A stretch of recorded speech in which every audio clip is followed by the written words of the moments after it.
Present Mr. No Name here speaking on real world privacy. So here we go without further ado.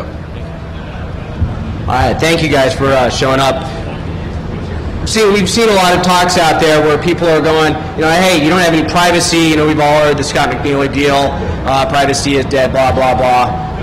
I got sort of tired of that, and I also got tired of a lot of the talks that said, hey, here's 20 different ways I can go get all your data. So I sort of wrote the converse to that, which is how you can hide. Sort of the idea here. So what we're going to be talking about today is not a why talk. If you need to know why you need to be private, you're in the wrong talk. There's a whole bunch of them later today. Okay. By the way, this entire presentation is on the CD. We're going to be going very quick. If you need this as reference, go look at it on the CD. Key principle in being private is if you don't have the information, if it doesn't exist, it can't be used. So part of the whole idea here on being private is don't leave information out there. That's going to be on your cell phone records, that's going to be on your Visa records, it's going to be things paying cash, some of the obvious, some of the not so obvious here. Privacy has a monetary cost, and that's something that we all have to acknowledge today. We want to be private, yet at the same time we want to reduce the cost. We all have our Safeway cards and our Vons cards. We all want to have cable TV or use TiVo or use our cell phones. There's a cost associated with that. Sometimes it's a privacy cost where your information is out there. Sometimes it's a direct cost. And here we have to understand that sometimes we are going to end up paying a higher cost for our groceries. Sometimes we're not going to get the free things such as the Best Buy rebates on the latest laptop. We have to take that into consideration. And as we go through, you have to make that decision. Is it worth the monetary cost? So, if I make this phone call, turn on my cell phone in Vegas, is it worth the cost? And that's not just a monetary cost of going over to the payphone, then there's a privacy cost associated with it as well. Before we start thinking about protecting your privacy, ask yourself these things. What information is it that you're trying to protect? Is it where you work? Are you afraid that somebody's out to get you and they're going to stalk you back to your workplace? And then what can you do to hide that information? But you have to ask yourself some fundamental questions as we get into the privacy discussion. It's very easy to say, yeah, I'll just pay cash for everything. But then what is it that you're actually trying to hide by paying cash? Okay. I ask yourself these questions that you see on the screen. And then you ask yourself, who is it that's going to be chasing you down? Is it Big Brother? Is it the government? Okay. My favorite is the random target of opportunity. Okay. You're out there driving along and somebody just says, I'm going to target that guy for identity theft. Your privacy is sort of gone if that happens. But ask yourself those questions of what is it you're trying to protect and who is it that you're trying to protect from. Obviously, we all have that fear of Big Brother and the federal government. Be aware that the federal government today is outsourced a lot of that function to the private sector. So as we go through and they say, oh, well, I just won't tell the government this information. Great, they're going to call Visa and find out all your records. Okay? Or go to some of the data clearinghouses, which they've been doing on a regular basis these days, and getting that information there. So it may not be the same who that you're really afraid of, it may be somebody else. This is more in the threat from the consumer business, okay, where the marketers are really looking to build up that complete profile of you. And most of us here today are giving that profile away for free. We're not thinking about it, where we drive, how much we make, etc., etc. Hopefully at the end of this talk you're going to walk away with some ideas about how you can reduce your footprint, how you can leave those fewer breadcrumbs in life. Who do you trust? This is a favorite. As we go through and you hand your Visa card to the server, do you trust the server with your information? Do you trust Visa with your information? Do you tell the doctor that, yeah, you were down in Tijuana and you had a great weekend, but you've got these unusual aches and pains? Okay? Great, you trust the doctor. Do you trust everybody that the doctor trusts? What about their administrative assistant? How far is that information going to go? Are you aware of how far that information is going to go? Okay. Trust is the reliance on something in the future, a hope that somebody's not going to betray that information. Okay. That's hard. I really appreciate the guys at DEF CON when they don't collect the information. Notice how you pay cash when you register. There's no information collected. It can't be subpoenaed. There's no trust breakdown that can take place. What is the level of privacy that you're trying to achieve? Okay. When you go through this exercise, great, it's easy to pay cash, but then you whip out your cell phone and you start talking. Okay. You've leaked information out the cell phone, but you've given up the cash and you said, gee, I protected my financial information. So what level are you trying to achieve? The P.O. Box example is great. Great, nobody knows where you live, but to get the P.O. Box, according to United States Postal Service regulations, you've got to give up additional information. That could be a problem for you. Sometimes it's a compromise, sometimes it's not. Oops. Okay. You did a great job. You've hidden all your information from everybody, but oops, you had to go to the emergency room, you were drugged up, and you gave your real name, your real address, you paid with a Visa card. What are you going to do about it? Okay. You can achieve a level of privacy, but then you may need to reset, depending on what actually takes place in the future. Okay. If you've accidentally leaked out your home address somewhere, and you've got somebody stalking you, seriously consider moving. Okay. As we go through some of the examples, if FedEx delivered a package to your house and you're using your real name, bingo. I'm the PI. I'm going to go out and I'm going to go chase that information down. You would have to move. This talk is broken up into 3 different sections here. We have daily life, stuff happens, and then I've got some stuff at the end, more like references and some things to think about. And this is sort of a how-to of going through your life and how you can be private. So let's talk about a little bit about some trade-offs here. Obviously, using a grocery discount card, real name that you filled it out with, you pay by check, credit card, it can be traced back to you. You go to using a grocery card, but you put it in a fake name. Maybe you trade with your buddies. Maybe every month when you go to the grocery store, or every time you go to the grocery store, you get a new card. My favorite is you walk in and you say, oops, I forgot my card. What's your phone number? Well, hey, can you just use your card? Yeah, sure. Your information's not being recorded there when you pay cash. Okay. Certainly you have video surveillance. I don't want to go quite all into that. But essentially from a cash transaction standpoint, you pay cash but you still get the discount. There's some ways around being anonymous. Some other examples here. Some other things in your daily life we're going to hit on here. Identification. This is a real sore subject for me. Because your name, everybody wants to know your name. If you have a unique name, it's really tough. Hey, if you come from a foreign environment, it's a lot tougher because chances are you're not going to have a, quote, American name. Or if you have an American name and you're living over in India, you're going to stick out like a sore thumb. The name is one of the big keys to the whole thing. Sure, social security number works, date of birth can work. It all starts, though, with a name. Don't give out your name. It's pretty easy. Use your passport as the means of primary identification. We don't think of our passport as a means of identification unless we're out traveling. But your passport does not have the same information that your driver's license has. When you walk into a bar, they do the magnetic strip scan on your driver's license. They're not going to do that with a passport. Passport, you don't know where you live, you don't know your home address. You do have your date of birth on there because it is identification. There's no magnetic strip, although there is the scan strip at the bottom. Most places don't have that. It makes for a lot better identification. The other thing, and this is part privacy, part, what can you do to minimize your footprint, is getting rid of your social security number from your wallet. Certainly we've all learned not to keep our card with us, I hope. But if you have a medical card, and a lot of companies still, as of last year, were issuing your social security number as your ID, physically cut it out. And if you lose your wallet and you have your social security number in there, your headaches have just multiplied. Physically cut it out. You have a nice little hole in your card, but it's still valid. And you go in, you register, you're like, what's this? Well, I cut my number out, here's what it is.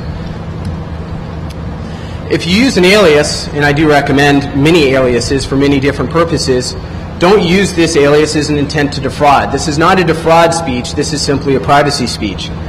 You can go around, and most times when you go to check in at a hotel, like here, not staying at this hotel, the hotel I was staying in, said, I need ID, and I paid cash, and they didn't ask me for ID. Register under a different name. If they're going to ask for photo ID, ask why they need that photo ID. Because the photo ID may not correlate to the name that you gave them. There's certainly a lot of places where you can go up and you can ask, do you actually need my photo? Or are you going to ask me for an ID? Because if they're not going to ask you for an ID, why give them your real name? Limited liability companies are a subject unto themselves. I want to just touch on them briefly. You can use an LLC as a substitute for yourself. When you're buying cars, real estate, and other real property, having a checking account, you can have that in the name of an LLC. And I'll have some references at the end on some ideas on where you can go to get LLC information. Spending money is pretty easy. Well, you think it's pretty easy. Yeah, you'll just pay cash for everything. You can also use cashier's checks. Certainly not here, but if you're ordering via mail order, a money order works. Exchanging money This was fun. I went to go exchange money one time, and they said, "What's your name?" And I said, "Are you going to ask me for ID?" "No, Bob Smith." And the guy looked at me like I was nuts, but why should I give you a real name if you don't need a real name on something? LLCs on your checks is a good idea as well. Proxy agent, and this is sort of a common theme as we go through this discussion. A lot of folks really don't care about privacy. Find those people. They're your friend, because you can use them all over the place. You can use them to make the purchase for you. You can use them to write a check for you. You can use them, if they say live in New York, to go make that item, purchase that item in person for you and then mail it back to you. Disposable credit cards, we've heard of, they're not really a privacy thing, they're more of an anti-fraud item. Things to avoid, obviously, are credit cards. Debit cards are a lot of ways worse because of the amount that I can drain right out of your bank account if I have them.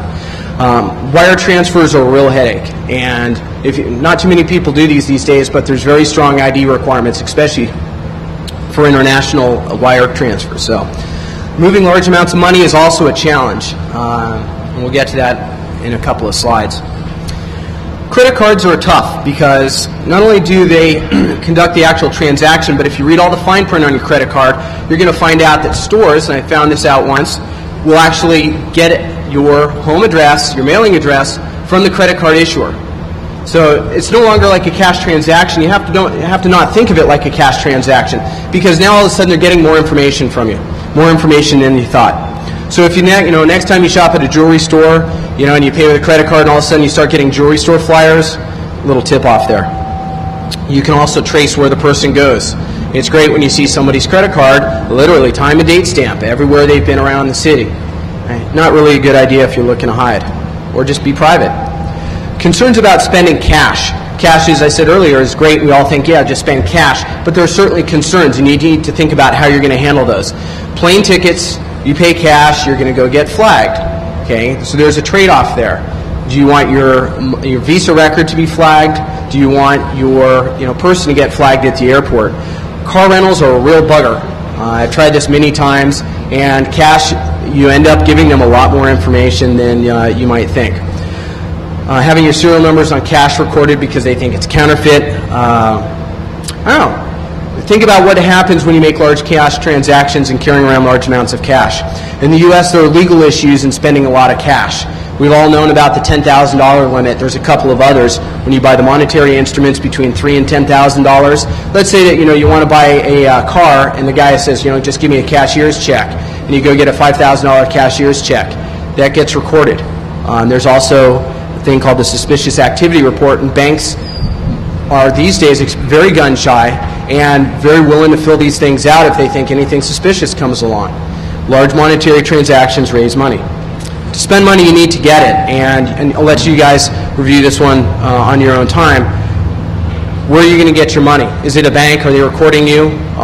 Can you do things via non-cash transaction where essentially you do a barter system? Will your employer give you something like a computer instead of giving you a check if you're working as a consultant? And then, can you trust your financial institution? These days, you really can't. They want to be your friend, they want your money, but can you actually trust them? No. And LexisNexis, this was sort of interesting. They've got this anti-money laundering solution where you buy it and they correlate all your records for you and go, is this guy money laundering? Not exactly something that I'd be, running to the bank and say, yeah, here's all my records. Some other things about money, passwords on your accounts, et cetera, et cetera. If you have a lower profile, if you're not getting the credit card statements, if they're not sending you the pre-approved checks with your credit card, you're having a lower profile, and being private has a low profile. You shouldn't be getting a whole lot of solicitation in your mailbox, a lot of junk mail. The idea is to maintain a very low profile. Checking your credit report, blah, blah, blah. Lastly, what is on your check? Certainly not all of us have got LLCs set up. Can we do things to minimize the footprint on our check to make sure that the information's not leaking out? If I'm a retail outlet and I write a check, there's a lot of information that's on a lot of checks these days. Can you just go by first name? Can you just have Mrs. Smith on your check? Lastly, on this cash stash thing, it's happened before where guys were cash people and they had a large cash stash, and they sell the house, and 20 years later the new owners bulldoze a wall and find a large cash stash. Maybe include that as part of your will. So let's say you go out and you go buy a set of wheels. Buying wheels is a big problem, especially a new set, because the amount of information they want to give you. Maybe you can have your LLC buy the car instead. That way it's in the LLC's name, the LLC is doing the insurance on it, it goes to the LLC's address, it's not necessarily associated with you. When you buy a car, you may be asked, depending on what state you're in, for additional information. I think it's pretty bogus, but if it's a large cash transaction, you know, the car dealership needs to give the information back to the federal agents that ask for that. Private party auto purchases work great because, again, they just want the money. They're just willing to sign over the title. As long as they've got the money, they don't care who you are. It's pretty easy. Again, on the pre-approved loans, it's a bit of a bugger. Maybe you can do some things like barter, trade cars, have your friend cough up the money. LexisNexis allows the ability to look up a license plate and then map it back to a physical address. So next time you cut somebody off in traffic, ask yourself, are they going to record my license plate and come after me? And this has happened in the past. This has certainly happened in California where I live, and people have been stalked. One more thing about parking in the garage, if your car is not visible, that's a good thing. I've actually had somebody come looking for me, and my car was in the driveway at the time. They recognized my car. They happened to know the general town I was in. They were 17 years old with way too much time on their hands, and they found me. I wasn't too happy. So if you have the ability to park your car in the garage. Auto insurance is tough with cars too, because there's a requirement out there, every state. The insurer wants to know where the actual car is. If your car burns down in somebody else's garage and they come back and they find that you weren't living there, you know what, you may have some problems because they may not pay that claim. So are you willing to take that chance? I don't know, maybe again another chance for the LLC. Can you self-insure the car? That's another option. Or can you piggyback off of somebody else's policy? Again, using a proxy agent here is a good idea. You know, maybe it's your mom, maybe it's your dad, maybe it's your wife who doesn't care. Wife might be a bad idea here. Maybe it's a good friend. Piggyback, proxy agent. Transportation's got other issues too. The OnStar system tracking you. You know, we've all been bored. We've all poked around in maybe other people's home directories when we were being a sysadmin, see what's out there. You know, with OnStar, they can flip on the microphone and hear what you're saying in the car. Yeah, again, a bit of a problem. If you don't need it, don't use it, pull it out. The airbag black box recorders recording the last 5 seconds of your activity being used against you in courts of law. Possibly now that insurance agents aren't willing to pay claims because they'll go ahead and analyze the data on the black box and say, hey, you were driving 85 miles an hour, we're not going to pay the claim.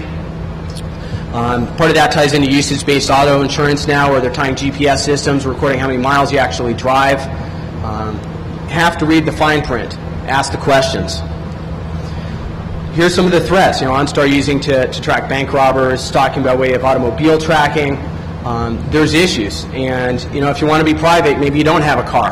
When I live in New York City, it's a great deal because there's a taxi. I just take a taxi every place, pay cash. There's no tracking, no muss, no fuss. You also have the issue of tolls. Now, when I live in London, the congestion zone out there, their privacy policy claims that they only keep the data for 24 hours. They take a picture of your license plate, bill your credit card or your pre-approved bank account. Do you believe them? We will see time and time again that this data is kept for way longer than 24 hours in violation of their policy. Maybe not their policy, but other people's policies. Backup tape, they forget, you know, backups don't run, or the cleanup program doesn't run. The data lives on and on and on. Certainly the other fast pass tolls in New York, Denver, I know there's LA has got one. These things all can be used, and they can be used not only on the highway, but you can also set up things to track people all over town. Do you need one? Pay cash. Taxi, as I mentioned, is pretty cool, but there's issues possibly with taxis. When you pay cash, it's a better idea. You know, on the bus metro train system, when I take the California Zephyr around, you know, can I pay cash for the ticket? When I take the metro in DC, pay cash for the ticket. If I get a 1 day, 1 week, there's long-term logging potential. You want everything to be single use, a single transaction. When you travel in the United States, when you go, I don't know how many of you got the dreaded SSSS on your ticket, you're off to secondary. Is that a bad thing? I don't know. You know, they're not linking my name to the secondary search. When I go through secondary and they go through all my clothes and batteries and all the other electronics, is that a threat to my privacy? I'm not sure. You know, if they don't If I'm concerned that the screeners are going to laugh at what color shoes or underwear I have, perhaps. In the big picture, for me at least, that's not a big deal. You have Trusted Traveler. You can also not use your name when you travel. Yes, you guys cannot use your real name. It's pretty amazing. First initial, middle name. You can misspell your name. All these things work, and they're actually pretty effective. But then again, if you slave that to your frequent flyer card, it sort of doesn't matter. It defeats the purpose, right? What about paying cash for your airline ticket? There's some ways around it. You use travel agents. You can use proxy agents. Those of you that flew in this week from internationally, and may have participated in our nice fingerprinting program at the airport. Some things to think about. Maybe you can go through and utilize some of our other borders that don't have that problem. So who do you believe on the information? Some quick slides about, hey, we really don't provide information to the government, we don't leak it, and then we see Northwest leaking their information. Oh yeah, we actually did leak it. And then you hear the Air Travel Association say, no, we will not voluntarily turn the data over, and a few months later, well, yeah, we actually did. Who do you trust? When you rent cars, it's a challenge. And the best thing I can recommend is use a proxy agent or don't rent cars, because the amount of information they want when you don't use a credit card. When you live someplace, it's another challenge, because chances are when you rent an apartment, they want it in your name. When you buy a house, it goes in your name, those sorts of things. Perhaps you just rent a room. If you're trying to hide, most of the time if you go just do room for rent, they're not going to do a big background check on you. They're not going to ask for photo ID, those sorts of things. Use a cash deposit. Sometimes they are looking for, hey, I'm going to be, you're going to be in here for 6 months, and you say, hey, well, I'll pay 6 months up front. Chances are they're not going to be looking for a credit check. It's pretty, if you can afford that sort of thing, maybe you can borrow that money from somebody else. Okay. You can also share services. Utilities are a favorite place for private investigators and others to get information. If you can share trash service, cable service, where legal, lawn service, milk delivery with your neighbors, have your neighbors pay for it. Say, look, I'll pay 60% if it goes in your name. Or even, do you need all of these services? Those are some other things to consider. How well do you know your roommates? Do you trust them? Certainly roommates can violate your privacy like no other. They're already in your house. They can invite people into your house. Those are things to consider. Police will check utility records when they're trying to track you down. And when I live in San Francisco, I hear this all the time on the police scanner. Utilities came back with, Jim Bob lives at 555 8th Street. Okay.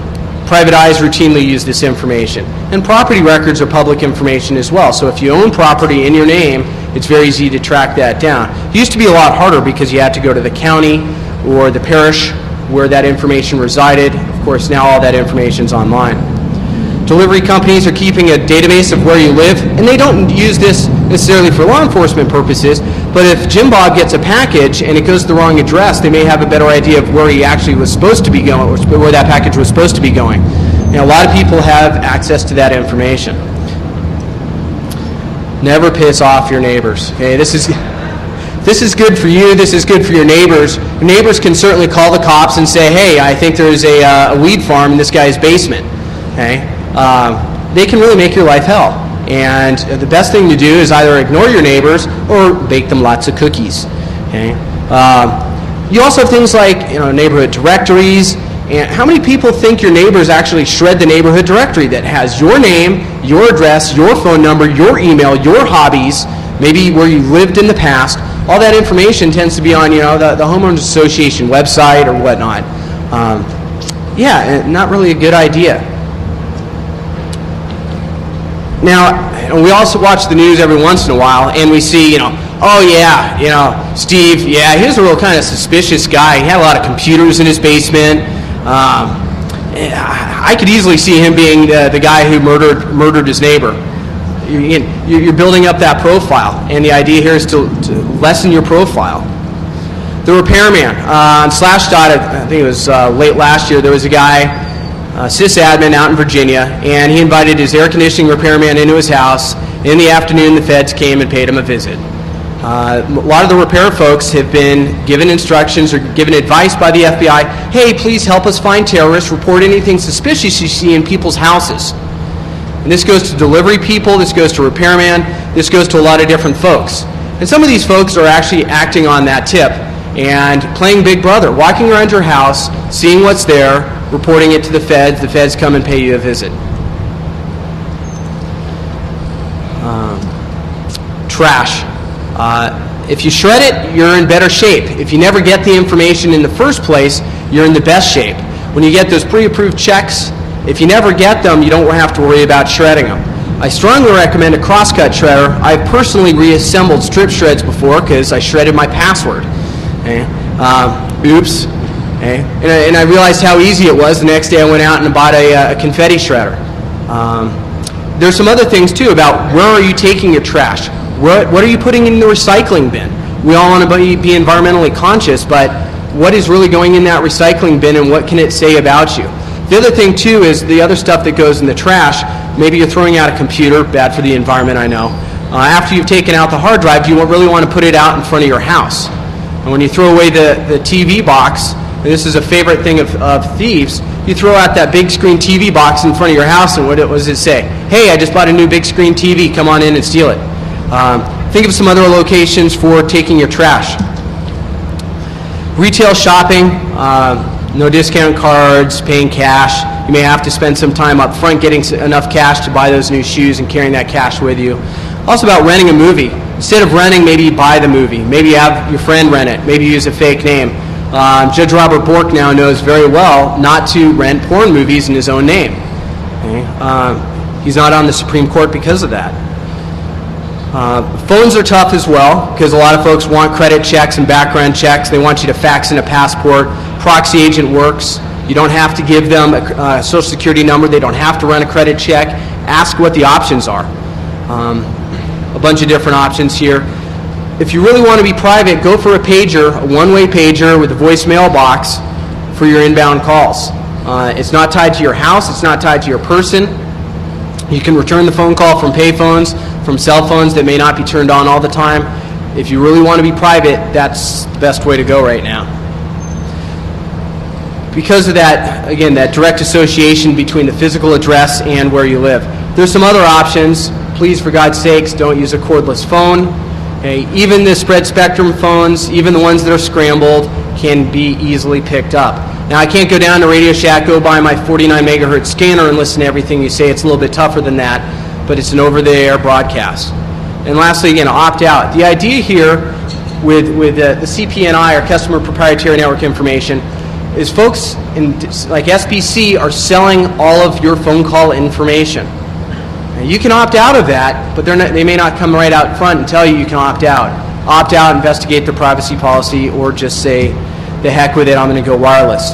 There are issues with wireless, I realize, but it's a little bit better because it doesn't slave you to a physical location all of the time. You can turn off the cell phone. Some other things about cell phones, when you turn on a cell phone, turn off a cell phone, that's logged. That location is logged. There was a guy that was picked up recently because he turned off his cell phone in the vicinity where a girl was kidnapped and raped. He happened to be in the parking lot. Yes, he was a convicted sex offender, but they found him because he turned off his cell phone there. Not necessarily a good idea.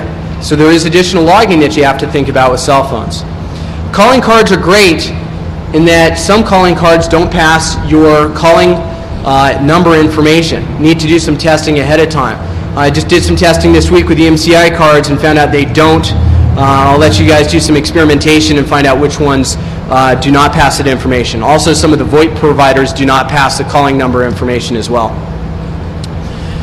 Inbound mail and whatnot, don't let anything go to your real address and your real name ever. Okay? The mail folks and FedEx and whatever, they're more than happy to deliver to Joe Smith at your address. That's not a problem. When you call up the store, they say, I need your actual address, or they need to say, I'm only going to deliver this to the address. Say it's a gift. Send a gift to yourself.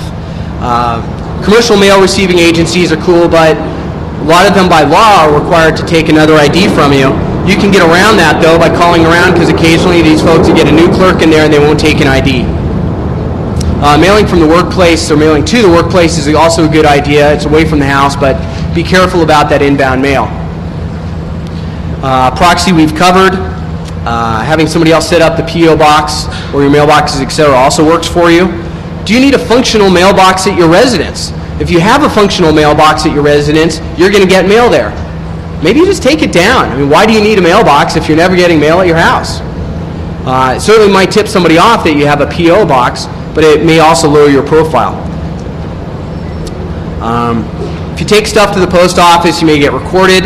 You can take stuff to FedEx and pay cash. They won't tell you this, but here's a little tip. If you go to FedEx and pay cash on a $32 charge, and it's it's a $32 charge, and you only have 40, and they don't have change, don't tell them to keep an $8 tip. Chances are your package will not be going through. Opt out, use aliases, change the spelling of your name, don't use your name. Magazine subscriptions, there's lots of databases with lots of information in magazine subscriptions. Newsstand is certainly the best option, or have it go to a different mailbox and a different name. Computer-based, I'm sure we all know all sorts of good things about computers, so I'm not going to spend any time on this slide. Education, most of us don't have kids, but some of us are thinking about having kids. If you really want to maintain your privacy, the only option that you have is homeschooling. Okay, if you end up going to public school, you're hosed. And it's a real bummer, because there's some decent public schools out there, but think of it this way. They're going to want to know your home phone number, all the different ways to contact you. When Johnny goes to school, do you think he's not going to tell him his home phone number? Teacher's going to say, yeah, home phone number is a good thing. It's really hard to get a 6-year-old not to say where he lives or what his phone number is. When you go to college, you don't really have an option to homeschool college. I suppose you could do like remote study programs. There's some options for you on college, but you also have to think with college, your information goes away. You go away, but your information stays. And recently, there's been a real spate of break-ins at colleges where they've stolen alumni information, current information. They've stolen information about everybody that's applied to the school: name, address, date of birth, social security number, the whole enchilada. Those are things that you got to think about. Who is watching you with surveillance? This is not really a surveillance talk, but you have those things that you want to think about too. If you're private and you're worried that somebody's following you home, is somebody listening to what you're saying, somebody watching you. The good news about the Wired article, although there might be 9,000 cameras in New York, they're not all linked together yet. Now, for the Republican National Convention, they might be, but it's pretty unlikely. So there's not a possibility of, say, 9,000 cameras tracking you today, but in Vegas there is. Manhattan, there's not. More of the real world, there's not. The facial recognition is something that we've read about. As far as I can tell, it's not working all that well right now outside of Vegas. And it kind of comes back to, they've got to have that information. Did they buy the original picture that's tied your picture to your name? Did they buy that in a driver's license database? Maybe you wear a hat. I'm not sure what the options are on that, but right now it's a threat. Maybe you just avoid those places. The Van Eck emissions with Tempest, with your monitor leaking, we all thought liquid crystal displays were the answer. Now we come to find out that liquid crystal displays are not the answer, that those two are leaking information. There's some ways around that I suggest that you Google. Maybe we do some things with fonts where we, instead of going black-white like this is, we change the font kind and the font color so it blends and it doesn't create such a strong signature for the Van Eck emissions. So some other things are going to happen to you in life. You're going to go to the doctor and you have to worry about the administrative staff. You have to worry about the outsourcing that takes place, your information going to the doctor, the administrative office, the administrative back office, the insurance agent. Several people on down it has ended up in India. Okay? And I don't mean that in a negative way, but it certainly will travel around and you don't know where your information is gone. When you sign on the dotted line now with HIPAA that says, hey, have my information, have a nice day. Drug companies are taking your information, researchers, a lot of folks are taking your information and doing all sorts of creative things with it. Okay? If you're concerned about it, there's some things you can do about it. Go to a free clinic, go to a people's clinic. You may not be going to the doctor that's published in the recent New England Journal of Medicine, but hey, if it's a sore throat or something simple, or maybe an embarrassing infection, you can get away with that. Local health fairs are also a good option because they don't require an ID. Now, actually, a lot of doctors' offices don't require an ID, but sometimes they do require a medical card, which is an effective ID. Sometimes you can get away with, look, here's a couple $100 cash while you just treat me. If it's a gunshot wound, no, that's not going to work. Okay. Paying cash with prescriptions, again, it's a good idea, but you think about what's happening here. You're going to a pharmacy, chances are you're giving them your real name. You may not be able to, depending on what name you gave the doctor, he wrote it to John Smith, you go get John Smith a prescription. you can pay cash. But if you paid with your credit card, now all of a sudden your credit card company's got medical information, cross-pollinating on that. Non-chain doctors work a little bit better because chances are they're not going to outsource all of that information. They are hiring folks in-house. It's a smaller profile, and that's sort of the idea here. The last part about Napster, but NASPR. NASPR is a policy now that several states have joined on, and what they're doing is they are recording prescription drugs and different class medications. So these are your narcotics and whatnot, and they're tracking it because they're looking for people that are abusing the system. They're basically building profiles of you. Proxy agents may not work here. Buying your drugs on the black market, I don't know. Going to Canada might be a better option. Going to Mexico, take your chances. Lastly, we've got some big life events that happen, and births, deaths generally end up in the newspaper. You're trying to maintain a low profile, remember, so how can you keep that information out of the newspaper? It becomes very embarrassing from you when you find out that you've done a dang good job, but your brother has created this obituary for your grandmother that reports where everybody in the family lives, okay? Or they're going to school here or whatnot, and all of that information's out there. Usually too much information. Go pick up a paper, read the obituaries, and you're going to usually see too much information. Obviously, hospitals are a big source of records. Anybody that's had a kid knows that you start getting those Pampers ads, like what, after 3 months or 4 months? It gets ridiculous. Your information is getting sold out. Law enforcement, avoid. Some other things about law enforcement, they're emailing lawyers the fact that you're sitting in jail, that you may need representation.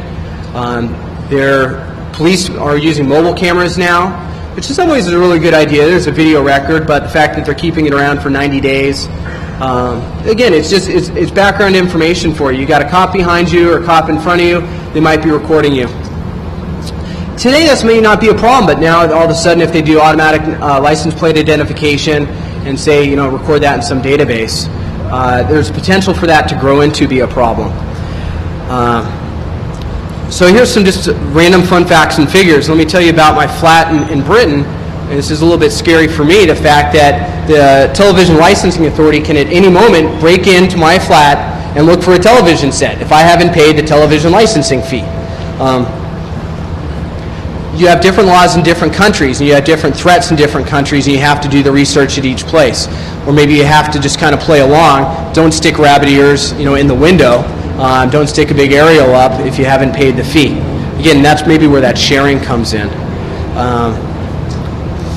The third bullet point on here is rather amusing because, or actually the second bullet point, where mom and son go to, I think it was Best Buy, to buy a flight simulator program, and the 17-year-old clerk says, that's illegal, you're not allowed to buy flight simulator software, reports them to the FBI. It's gotten that ridiculous, and I'm not sure what to do about that. These are things to keep in mind. If you're confronted with that 17-year-old clerk, maybe go talk to the store manager and go, hey, we got a problem here. You've got that on your store shelf. Would I need to be 21 to buy a flight simulator software? Things to think about. The last bullet point on here is Linda Tripp. You may remember her from the Monica Lewinsky scandal. Now, if you're a government employee, as some of you may be, you have a background check. And that background check is a large folder with lots of embarrassing information on you. You have to ask yourself, is it worth it? Now you're taking all of your information, mostly your embarrassing stuff, all your financial records, you're putting it in one spot. Now, the people that have access to that are generally trusted individuals, but you can ask yourself, do you really want all that information in one spot? Okay. A shopping center in Denver, Colorado, Cherry Creek Shopping Center, they're literally going around and recording license plate numbers looking to build a profile of their clientele. Now, the good news is at least they claim they're not building an individual, it's an aggregate data collection. It's very easy for them, though. They already have the data as an individual. What's to stop them from now targeting you as an individual? Okay. There are some bright sides out there. I don't want to leave everybody with doom and gloom. There are some people that are successfully being private. There was a couple of folks from college that decided to run away and go to Florida, and they weren't found for about 5 days because they turned off their cell phone and didn't use credit cards. They were eventually found sort of randomly because their car was spotted in a parking lot. But it can be done. And I want to encourage each of you guys to maybe do some steps to start to go down this road. Some resources for you. Again, this is on the CD. You don't need to take pictures or come up and say, hey, hold the slide. The How to Be Invisible book I can't recommend enough. This guy is an ex-Franco worker out of Spain, and he's made it his mission in life to be private. And a lot of the tips that came from the speech came out of here. This guy lives privacy, and it's a really good idea. You may consider him a nut, but at the same time, he's got some good suggestions out there. More on opting out, living without a Social Security number, Lucky 225, can be done. And again, there's a lot of resources out there. And stalking in America. A lot of the privacy stuff is geared towards people who are being stalked. And if you act like someone that's being stalked, you too can sort of have that mentality and not worry, or at least you've got sort of a support club out there, and they've got a lot of ideas about how you cannot be tracked. Some deeper reading, there's been some good papers written about privacy and hiding. The Homeland Security paper that Torch Concepts did had all sorts of great it was passenger data in the original report. And it had their name, their date of birth, all that fun stuff. It's since been blacked out. But it gives you an idea about the level of depth that people are actually going to find information. I've just started the 9/11 report, and as I go through the fine print in the back, there's a lot of great details about how air security works and how they're actually building up the CAP system, doing the employee, or not the employee, but the passenger profiling. Real quick thoughts on the future. Certainly the RFID chips are a big problem. They're not really, I think, a problem yet for most of us, but they're certainly coming. There's a bunch of other things that are coming that are either in Congress right now or being talked about. Genetic testing is certainly a huge threat, genetic profiling. And the data really becoming omnipresent, which is these databases are getting linked together, and that big profile that the marketers are just drooling over with that 360-degree profile of, this guy needs Tylenol 2 times a year, buys this kind of toilet paper, and really likes eating In-N-Out Burger. And start sending you the targeted marketing. That's where they're trying to go to, where they're trying to take it, but they're not quite there yet, fortunately. And the good news is our friends up to the north in Canada, at least the privacy commissioner's got a clue, or had a clue before he got thrown out, as I understand. And they have an idea that privacy is good business, and I encourage all of you to take back and talk to the folks that you work with and make privacy good business. If you don't collect the data, you don't have to worry about protecting it. Ask yourself why you need to collect the data. With that, I'll take any questions that you have. We've got about 3 minutes left. We've got 5 minutes left. Okay. Question over here.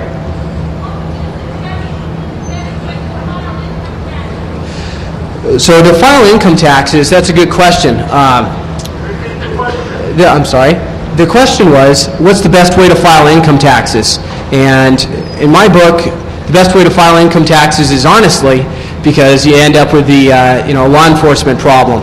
In terms of filing income taxes, I've been filing income taxes not from my residence for 7 years now, and I have no problem with the federal government having that information, because if they come after me, then I've got a bigger problem. That's certainly, I guess, one of the trade-offs you could say about living in the U.S., that you're going to follow, for me at least, I'm going to file the income taxes, and I'm not going to deal with the flip side of the law enforcement problem. But the income taxes are a problem. Certainly the IRS has been a big source of information, and that's why, if you don't have income, you do the barter system, you can reduce some things down like that, or you don't claim the same deductions, because with an income tax form, you itemize all your deductions out for kids and whatnot, or trips to DEF CON. You may think about, well, if you don't list that out, then it's not going to be in somebody's big round file. Another question here?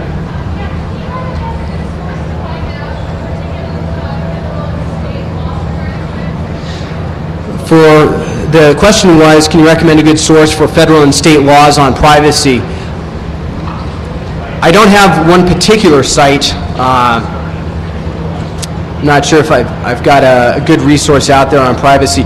The problem that you run into that I've found on the law side is there are so many different areas of privacy that there is not you may have one law conflicting with another law. If I'm in the medical business and yet I'm issuing credit because somebody comes in and has a medical procedure done, now I may have two laws that conflict with each other. The best thing I can recommend is start with the big ones like HIPAA and kind of work your way down from there. If you're a business and you're looking for legal information, that's a lot tougher, and it's pretty much consult with a lawyer is kind of the standard unfortunate answer. Question in the back?